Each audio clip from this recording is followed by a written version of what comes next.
छठी मैया की कहानी। सूर्यदेव भगवान की कथा। एक ब्राह्मण था, वह सूर्य भगवान का परम भक्त था। रोजाना नहा धोकर सूर्य देव की पूजा करता और कहानी कहता, पर वह ब्राह्मण कमाई के नाम पर कुछ भी नहीं करता था। ब्राह्मण घर में रहता तो ब्राह्मणी बार बार धन कमाने के लिए उसको प्रेरित करती, और जब वह कहीं बाहर जाता तो पड़ोसी उसे निकम्मा कहकर चढ़ाया करते।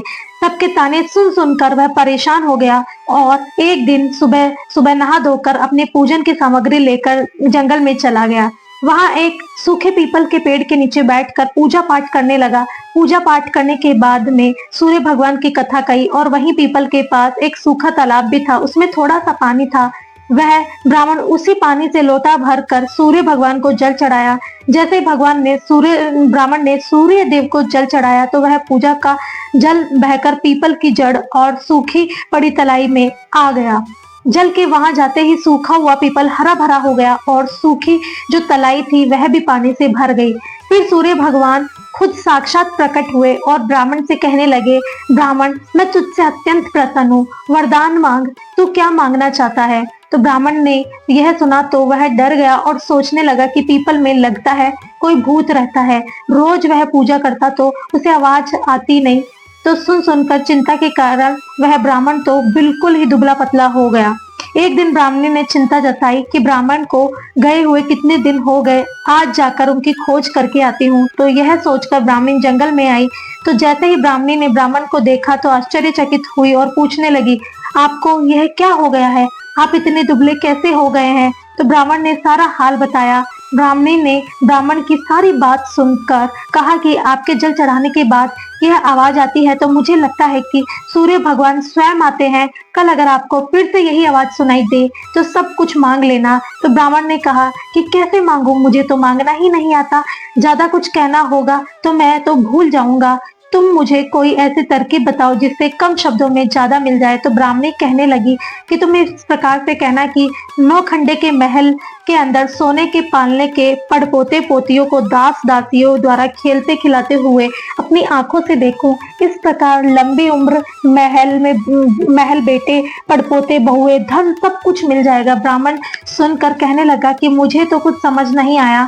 तो ब्राह्मणी कहने लगी कि धन होगा तभी तो सोने का पालना, दास दासियां होंगे, आंखें घुटने तक ठीक होगी तो अपनी पलकों से पोते पोतियों को सोने के पालने में झुला सकेंगे और देख सकेंगे, बेटे और बहू होंगे तो ही पड़ पोते के दर्शन होंगे। तो यह सुनकर ब्राह्मण ने कहा, हाँ ठीक है, अब मुझे सब कुछ समझ आ गया। दूसरे दिन जैसे ही ब्राह्मण ने स्नान करके पूजा पाठ करके सूर्य देवता को अर्घ दिया तो आवाज आई। ब्राह्मण ने वैसा ही कहा कि आज जैसा ब्राह्मणी ने समझाया तो सूर्य भगवान ने कहा, देखने में तो भोला भाला लगता है तू, एक बार में सब कुछ मांग लिया तुमने, जो मांगा वह तुम्हें अवश्य मिलेगा, जा, तेरी हर इच्छा पूर्ण होती है। तो ब्राह्मण इस तरह का आशीर्वाद पाकर खुशी खुशी अपने घर की तरफ चल पड़ा। घर आया तो देखा टूटी फूटी झोपड़ी की जगह 9 खंडा महल खड़ा था। दास दासी आ रहे थे। तो ब्राह्मण ने कहा कि यहाँ पर मेरी झोपड़ी थी और एक ब्राह्मणी थी, वह कहाँ गई। उसी समय महल से एक सुंदर औरत सुंदर खूबसूरत कपड़ों और आभूषणों से सजी हुई बाहर निकल कर आती है और ब्राह्मण से कहती है, आ जाओ स्वामी, यह अपना ही घर है, सूर्य भगवान ने तुम्हारी सारी मनोकामना पूर्ण कर दी है। तो ब्राह्मण ने कहा कि क्या हम इतने धनवान हो गए हैं। तो ब्राह्मणी ने कहा, धन से क्या नहीं होता, हम दान पुण्य करेंगे, यज्ञ करेंगे, होम करेंगे, भूखों को भोजन करवाएंगे, जरूरतमंदों की मदद करेंगे, प्याऊ लगवाएंगे, धर्मशाला बनवाएंगे। तो ब्राह्मण ने ब्राह्मणी के कहे अनुसार वैसा ही किया। अब थोड़े ही समय में सारी प्रजा राजा की जगह उस ब्राह्मण के गुणगान करने लगी। जब यह बात राजा तक पहुंची तो राजा ने सुनकर उस ब्राह्मण को बुलाया और पूछा कि कल तक तो तेरे हालात बहुत बुरे थे, आज अचानक इतना धन संपत्ति कहाँ से आया, कहाँ पर चोरी की है, कहाँ पर डाका डाला है, क्या किया है, मुझे सब सच सच बताओ। तो ब्राह्मण ने कहा कि महाराज, ना तो मैंने चोरी की है, ना ही डाका डाला है, यह तो सब सूर्य भगवान की कृपा से मुझे प्राप्त हुआ है। यह कहकर ब्राह्मण ने सारी बात राजा को बता दी। राजा ने कहा कि ब्राह्मण देवता, मेरे पुत्र नहीं है, अब तुम मुझे बताओ कि मुझे क्या करना चाहिए। तो ब्राह्मण ने राजा को सूर्य भगवान की पूजा करने की विधि बताई तो राजा ने वैसा ही किया।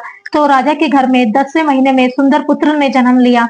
अब तो सारे लोग सूर्य भगवान की जय जयकार करने लगे हैं।